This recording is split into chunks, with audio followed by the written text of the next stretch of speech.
النهاردة بقى هنعمل الحواوشي المصري اللي شكله يجوع ده، بجد طعمه رهيب. وفي الاخر خلونا اقول لكم هو اسمه حواوشي ليه.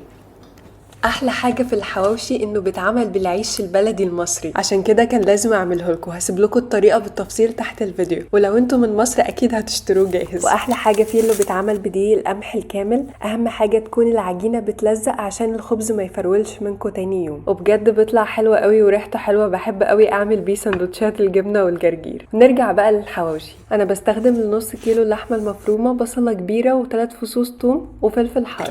ممكن تستبدلوا الفلفل الحار بالفلفل العادي. واهم حاجه تعجنوا اللحمه كويس قوي مع التتبيله والبهارات لحد ما تكون بتلزق، وتفردوها طبقه رفيعه في العيش. وما تقلقوش، في الفرن بتاخد 4 دقايق على كل جنب واللحمه بتكون استوت تماما. وخلونا اقول لكم بقى ليه اسمه حواوشي. في اواخر الاربعينيات من القرن العشرين فكر جزار اسمه محمد الحواوشي ازاي يجذب الناس للمحل، وكان احسن حاجه اللي هو يجذبهم بالريحه. ففكر ان هو يحط اللحم المتبل في العيش البلدي ويحطه في الفرن، ولما الناس عجبهم الطعم قوي سموه باسمه تكريما له. وفي الاخر بقى لو عجبكم الفيديو ما تنسوش تعملوا لايك وفولو، واستنوني كل يوم جمعة في وصفات الجمعة اللذيذة.